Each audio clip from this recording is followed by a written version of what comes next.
Hello and welcome to the Job Hunting Podcast. Our emotions, our intuition, and our gut reactions will often lead us in the wrong direction. This is what Dr. Gleb Tsipursky told me in my interview with him, which was recorded last Friday, the 27th of March, 2020. You see, never have we ever in our lives, in our generation, at this point in time, wanted to know more what to do, how to do it, and when will this threat of the COVID-19 be over.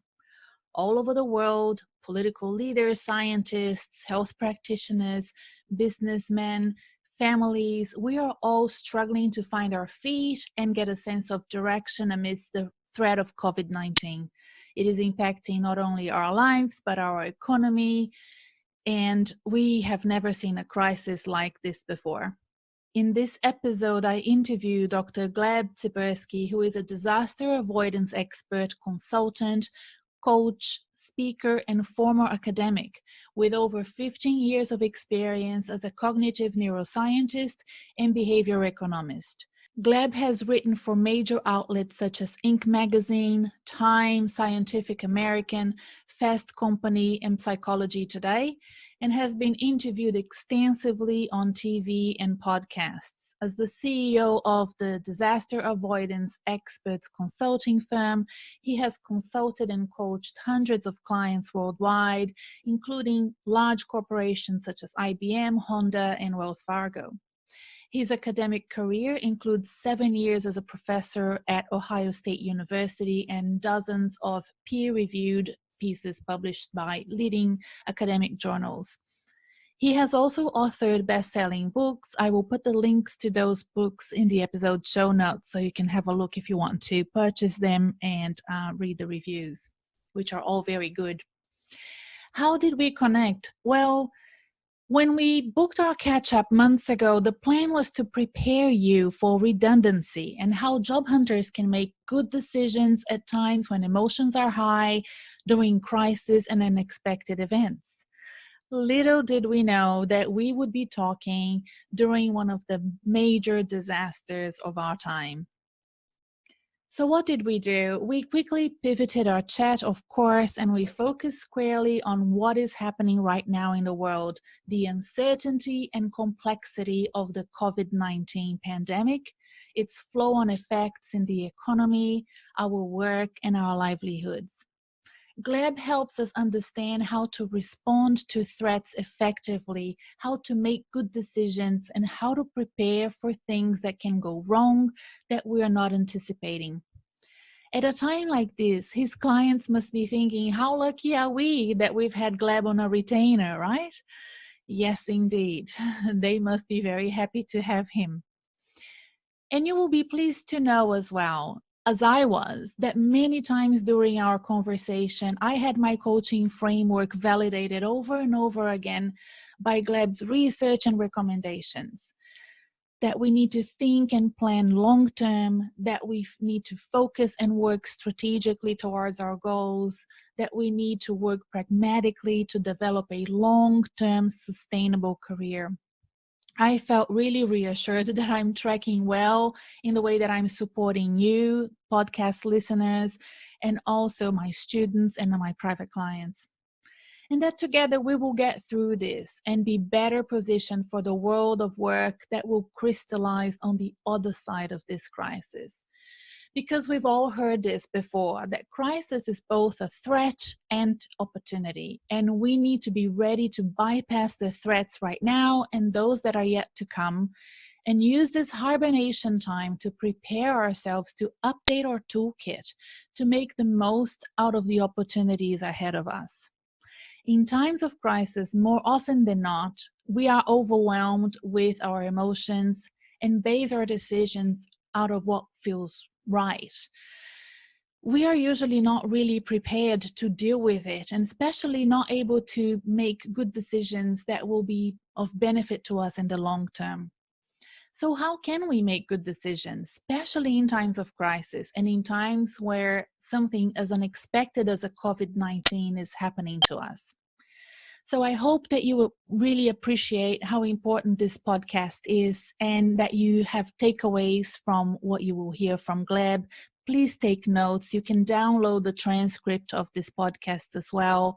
He will be talking about the 3 cognitive biases that will be affecting you and your judgment errors that will come from that. And by knowing that, you can avoid them.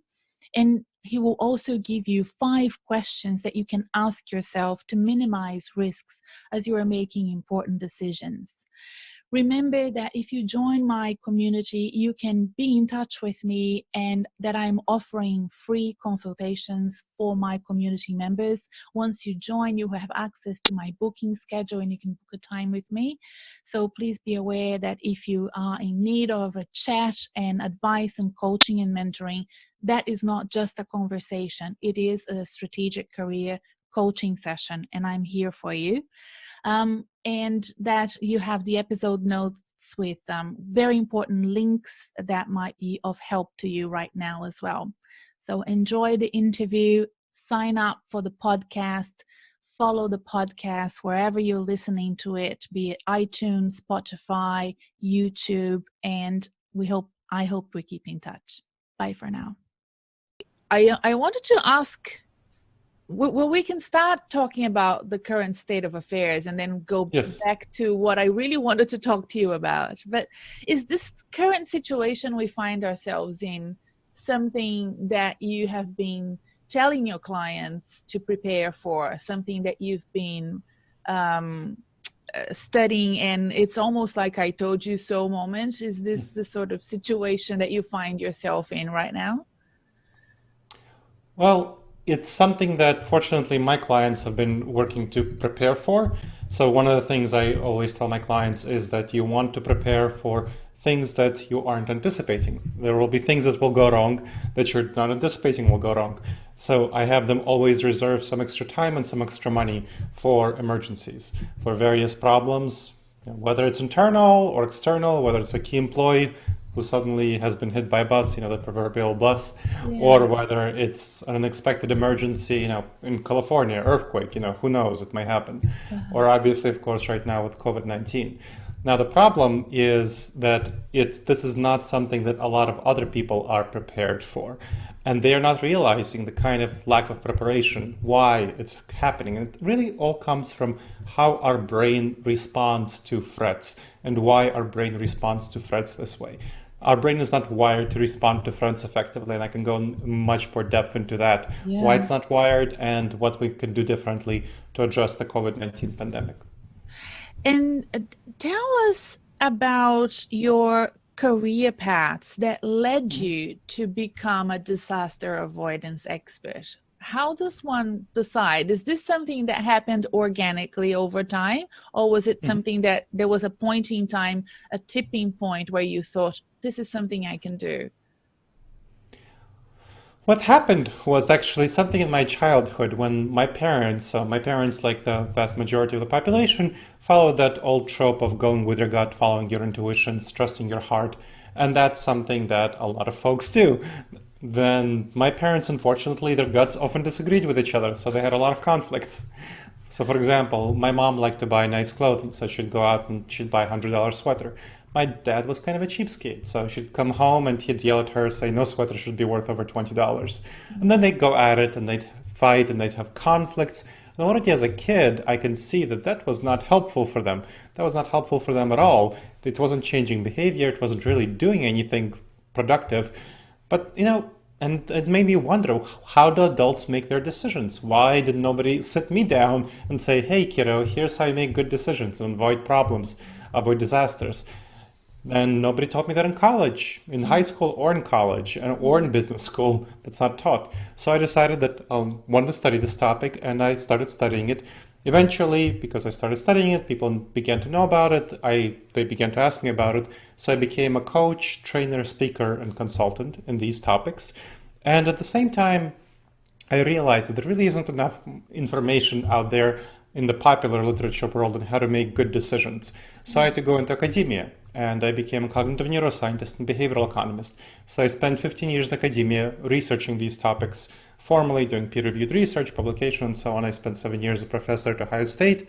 And I also did all this time consulting, coaching, and training, speaking on the side. So that's all brought together in my latest book, Never Go With Your Gut, How Pioneering Leaders Make the Best Decisions and Avoid Business Disasters, to address career decision making, how do you make good professional decisions in your career, and when you actually get a job, how do you do that? So that is the focus of my work. Yeah. And then you moved out of academia and decided to become your own person, a That's sole right. trader. Yes. That's right. So about 2 years Yeah. ago, I made that decision because I was kind of getting tired of the limitations in academia. That's one of them. There's a lot of restrictions, a lot of limitations, and I don't deal well with bureaucracy. So I was getting tired of that, and I had enough clients on my own to go and actually make that work. And that was one aspect of things. The other aspect of things, perhaps more importantly, was that I got tired of teaching students who just really didn't have much pragmatic real world experience. Even in executive MBAs, they didn't have that kind of impact that I could have if I worked directly with people who are practically making an immediate difference in their companies. So that was much more helpful for me and much more motivating to make an impact, because I'm really passionate about addressing the suffering that accompanies bad decision making, disastrous situations. I don't like people suffering. And so by making that impact on people for their career decision making, for their business decision making, leadership decision making, I can reduce suffering for them and for their followers. So that is very important to me. And that's another reason why I decided to go solo. And who are your clients now, Gleb? What sort of clients come to you for advice? All sorts of folks. So I have a lot of executive clients who are doing, for example, career transitions. They're thinking about, maybe I want to leave my current job and move on to, let's say, start an enterprise.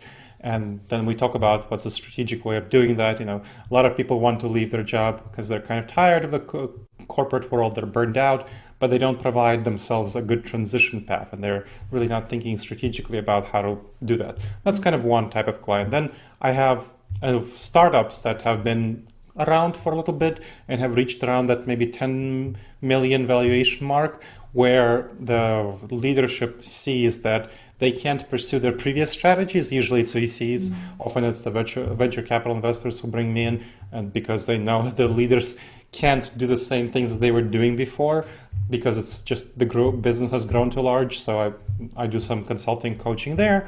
Another type of client is just mid-size departments, divisions within large corporations. So I've worked with Fortune 500 companies from Aflac to Xerox. So if you know Zappos, give me a call. So that's another sort of area where I work. So doing some coaching and consulting within those organizations.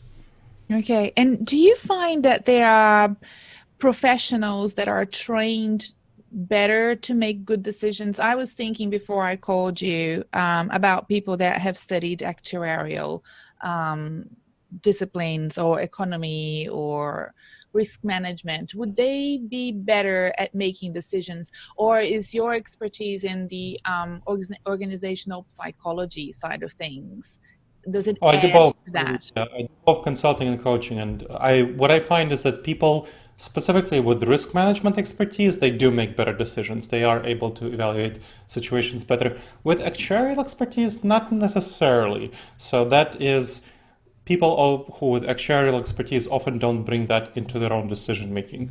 They tend to not realize how pragmatic and useful some of the decision making strategies that they used in their financial estimates are in their own decision making. So I see accountants, lawyers often making bad decisions, partially because they're not taught to manage risks. That's not the way that they go forward. They don't think about these things effectively, especially since one of the most fundamental things that we can do in order to make better decisions is to understand our emotions. Our emotions drive about 80 to 90% of our decision making when we just go forward and let them drive our emotions.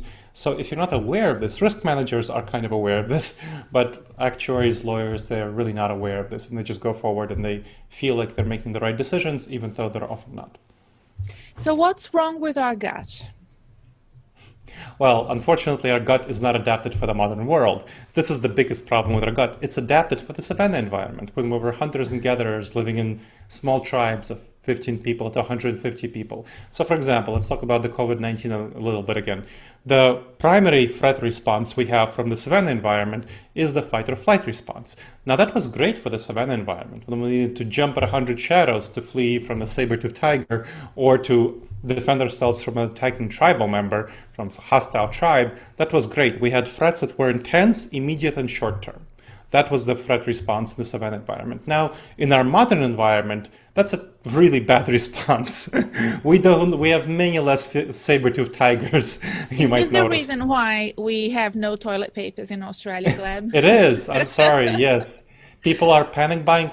So what's happening on the deeper level is that the saber-toothed tiger response, the fight or flight response, is motivated by anxiety. And that's the emotion that's motivating the fear. So you have fear, and people are driven to take steps that would address their fears. Now, they are not able pragmatically to take steps besides buying more toilet paper and other stuff. So they're trying to do something protective. Unfortunately, they're not realizing that the pandemic is essentially a slow-moving train wreck. Now, that's something we have completely no experience with in the savanna environment, because there was really no sense of the long term in the savanna environment. Life was always precarious.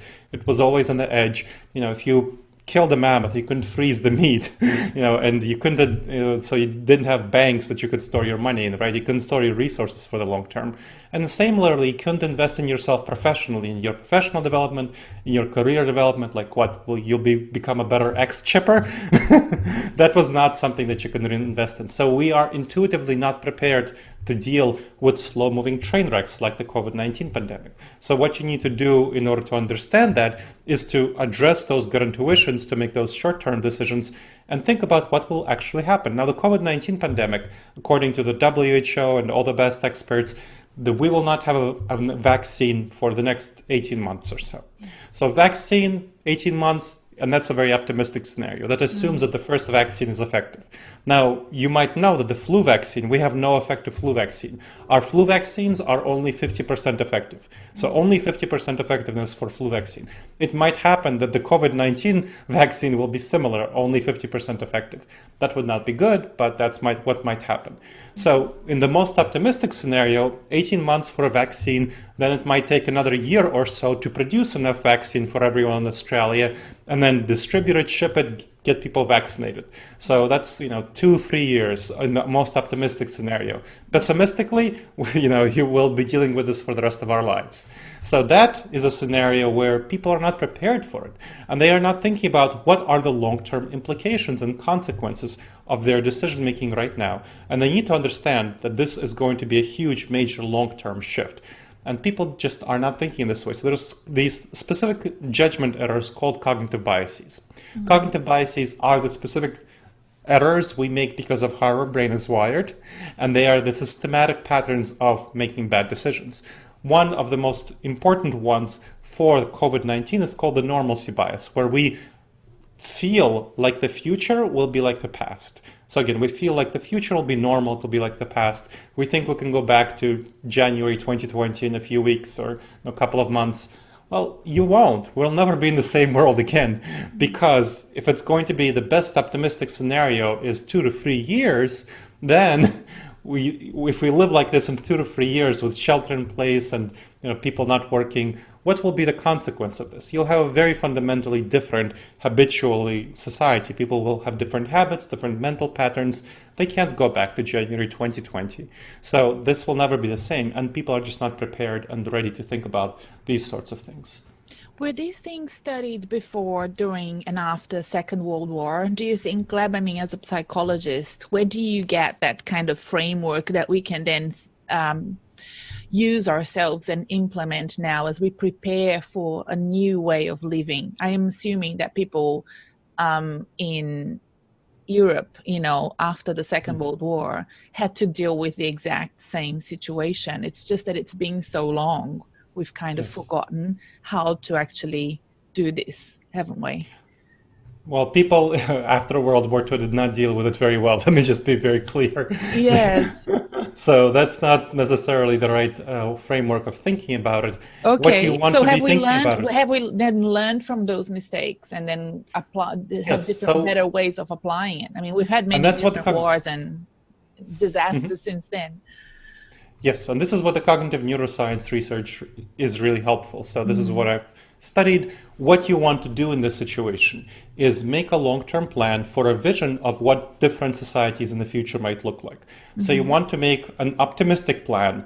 If this thing will be around for only the next 3 years, and that's optimistic, that's very optimistic. It assumes that the first vaccine we create is going to be good, everything will be Yeah. effective, so it will be over in 3 years. So what will your life look like? What will your business look like? What will your career look like if this thing is around for the next 3 years? Well, you probably want to start right now about changing your career plans, your business model to align with that next 3 year horizon. So that's 3 years. Now, what if this thing will be more moderate scenario? Maybe we won't find an effective vaccine and distribute it and ship it out for the next 7 years. So think about 7 years. Think about what that time horizon will look like. Think about what your plan will look like if it's a 7 year horizon. And then think about then never. We only have a vaccine that's about as effective as the flu vaccine. So it reduces the death rate, the infection rate by 50%. Now, what will our world look like if we never get rid of COVID-19? If it's a constant cycle of COVID-19, you have a more shelter at home and so on, what will that world look like? Working at home permanently, what will that world look like? And you want to prepare your career for that track. You want to prepare your business for that track. And of course, your personal life. So you want to be prepared for each of these scenarios, the optimistic one, the moderate one, and the pessimistic one. And then you can see what kind of, for whatever scenario happens, you will be prepared for it. So ideally what you want to do is you want to take the route that will prepare you for all scenarios well. And then if it turns out to be more optimistic, that's great. But you want to be prepared for even the worst scenario. So if you take the career path track that will prepare you for that worst case scenario, with an options to actually go into the more positive direction, if it does happen to be more positive, you'll be best off, you'll be most prepared. But the crucial thing is to really envision yourself living in that world, those three worlds. You have to make it real to your imagination, you have to make it real to the mind's eye, and that helps you get emotionally more comfortable with it, and that helps you see and get your career path on the right track in that world. Yes. Interestingly, the 7-stage framework of my course, I do a program called Job Hunting Made Simple for people that are job hunting and have 7 weeks to spend during a program.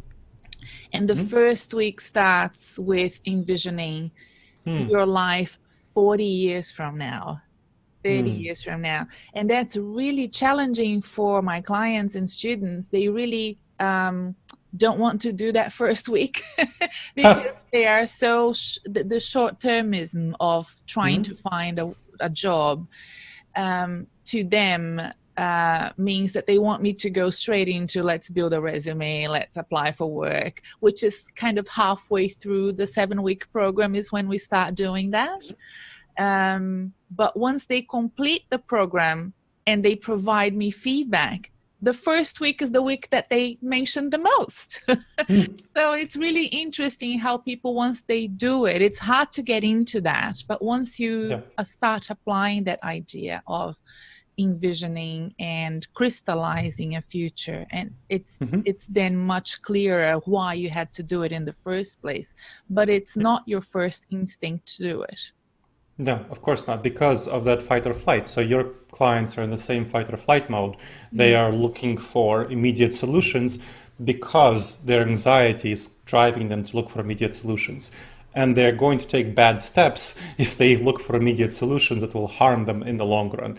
So this is our unfortunate tendency due to the normalcy bias, due to these cognitive biases, due to our gut reactions.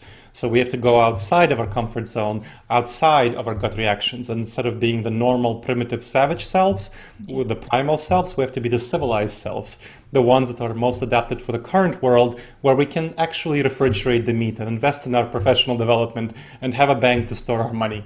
And that is the world that we are living in. And so envisioning those different scenarios the moderate, the optimistic, and the pessimistic, and thinking about how will you be prepared for even the more pessimistic one, with options for pursuing the more optimistic and the moderate ones. If they do happen to take place, you'll be best prepared. And it sounds like that's part of what you're teaching in the course. Yes, yes. I wasn't thinking of COVID when I designed the course, I have to say, Gleb, but it's important. One of the Yeah. things that I have been overwhelmed with, I mean, you're overwhelmed with speaking engagements and interviews and opportunities at this time, and I have been overwhelmed with people calling for the first time because they've been made redundant and fired. Yeah. They've never been in this situation before. People Sure. that have never been unemployed, and middle managers, administrators, marketing professionals, project managers, anything that an organization sees as, right now we don't need, that has been quite overwhelming. Sure.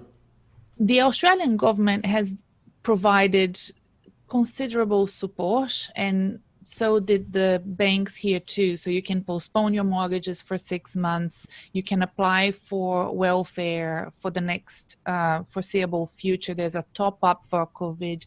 So considering your costs will be reduced, it seems like there is some safety net for those individuals.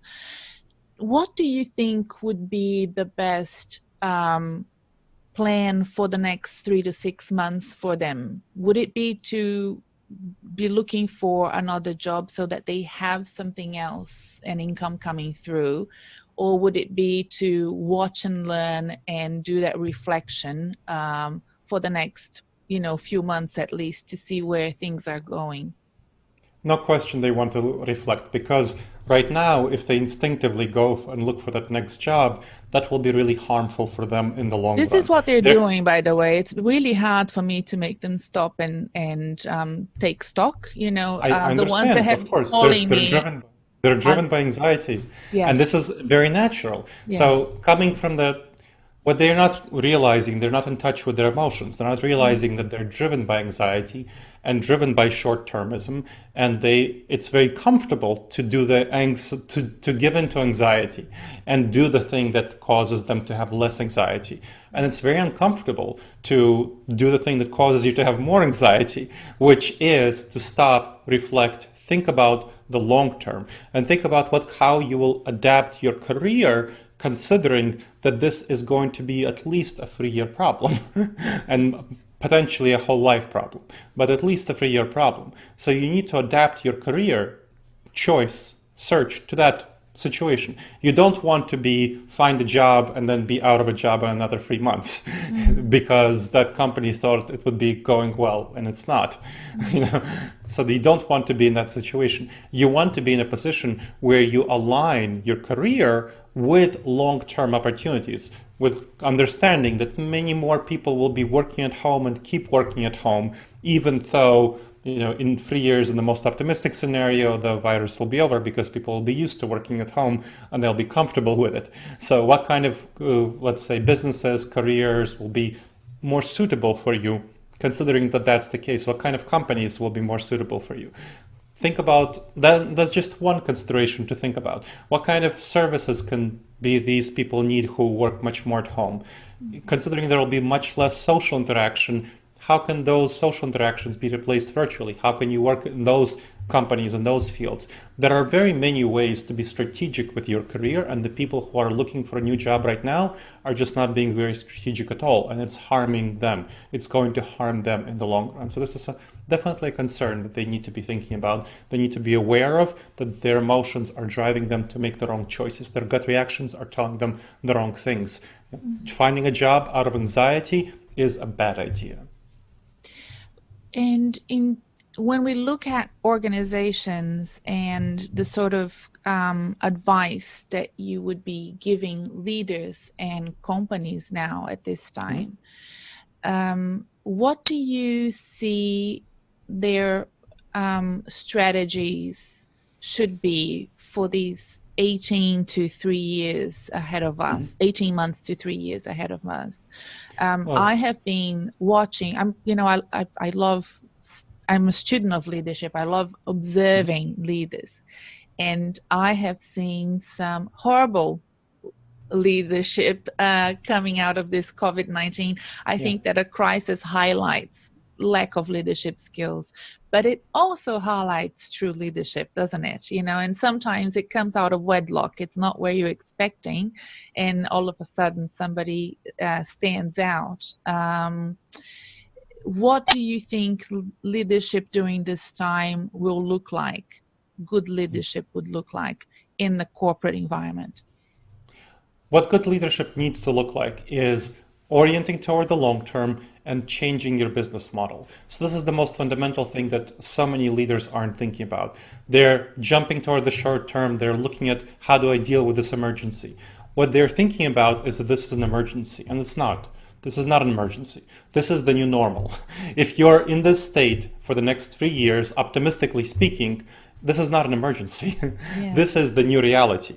So what they need to be thinking about, and what I'm working with my clients to help them do, which a number are stubbornly resisting, but I think I'm working at them, and I hope that they will eventually give in, because this is the reality of the situation, that we are living in the new normal. This is what it is. This is what they need to realize. And given that this is the new normal, they need to plan and shift their business not for January 2020, but for the future, when this thing will be around for at least the next 3 years. That means they need to change their business model, both external and internal. So internal business model, they need to seriously change their team dynamics and organization.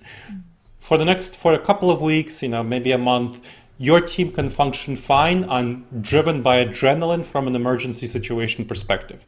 It's all hands on deck, let's save the company. That's something that can work for a couple of weeks, for a month. It will not work in the long term. It will not work in the new normal when people realize it's not an emergency. So you need to think about things like, how will your team collaborate together effectively in this setting? There are so many problems that are solved by people just meeting in the hallway, meeting by the water cooler, talking things through, catching problems in advance.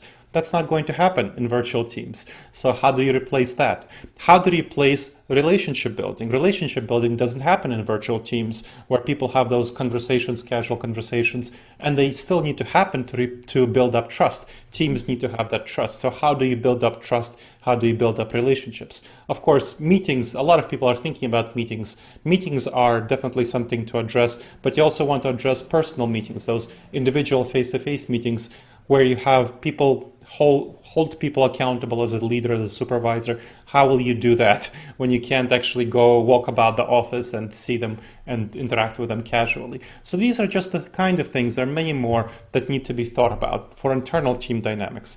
Now, of course, there's a lot of other stuff for external business model. Depending on what kind of services you're providing, you will need to change them to virtual service provision. So, for example, I work quite a bit with lawyers. Lawyers, some of the stuff they're comfortable doing virtually, and that's fine. Document delivery, there's apps for that they can do virtually. One thing that's a big challenge for them right now that they're not realizing, that I'm really pushing them to do, is to understand that what they need to do is they need to change the way that they build up trust with clients. Overwhelmingly, clients express a strong preference, given past surveys, if you look at those, for the face-to-face contacts to build up trust with lawyers, right? So that's very important. And it applies to any sort of service field, whether it's lawyers, management consultants, whether it's accountants, face-to-face interactions to build up trust. That will not happen anymore. So you need to replace that relationship building, trust cultivation with other mechanisms, with other tools. And there are tools available. They're not as good as in-person interactions, so they need to be deployed in a variety of other ways. But that's something that needs to be fundamentally replaced if you want to retain trust and cultivate trust. So that's one example. And there are many other examples of external service delivery that needs to be changed, as well as interacting with your vendors, interacting with your suppliers. All of these things need to be replaced, need to be thought about. So those are things to think about. And the other thing that many people aren't thinking about is what will happen with your competition. Your competition is overwhelmingly acting like you and thinking it's a short-term thing. Now that you're realizing it's a long-term thing and it's not a short-term thing, it's a new normal, your competition will still be behind you. They'll still be thinking it's an emergency, and they will be hobbled. They will be hobbled, and this will be a serious problem for them. So you want to think about, how will you take advantage of the fact that your competition is hobbled? that your competition, some people may go bankrupt, some people, but whatever, they'll be either hobbled, go bankrupt, and you need to be prepared to seize market share. Get their clients, because they won't be able to serve their clients well if they don't focus on building up trust, which you will be doing. So you'll be able to get their clients. Think about maybe they'll be firing some really useful people, and you'll need to be able to hire those people on board for yourself. And then you also want to be thinking about, something like, who do you want to hire into your team for people who are going to be more used to virtual service delivery, virtual interactions. So those are a number of things that true leaders are going to be thinking about and focusing on, changing that business model in many ways. Well, you've touched on some growth strategies during this situation. How do you assess the risk when there's so much volatility and ambiguity in the air to make those decisions? Or do you just accept the risks and take some risky but interesting business actions to expand during a time like this, because it's probably a good time to do so? Well, what you want to do, as I mentioned before, one of the things that you need to do as a business leader is to make those strategic plans for the moderate scenario, the optimistic scenario, and the pessimistic scenario. So working within those frameworks, you identify the risk levels you want to take. Yeah. Exactly. And then when you're working within, let's say you want to assume that it will be something between moderate and pessimistic.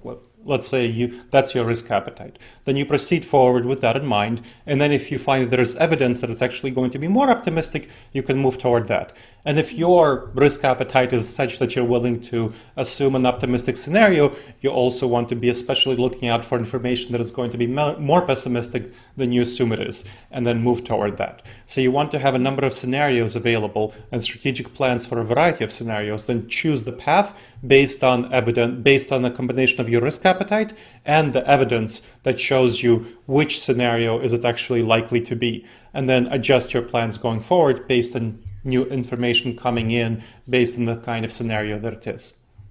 And Gleb, besides reading your book, which we are going to recommend and put a link in the episode show notes, or I mean all of your books, but especially the Never Go With Your Gut one, what tip and advice can you give people to protect themselves from their guts and to have some sort of defense mechanism that protects them from making bad decisions right now in this situation? Well, there's a very quick technique that I recommend to, and it's described much more in the book. There are a number of techniques described in the book, but here's one technique from the book that I can describe you to really help you make quick, effective decisions that minimize risk. This is not something to use for a major decision, not to maximize rewards and get as perfect as possible. That's what you want for a major decision. There's an hour-long technique that's described in the book. But this is for something you don't want to screw up. You want to make sure that you minimize risks. Only takes a couple of minutes. So you ask yourself 5 questions about any decision you don't want to screw up.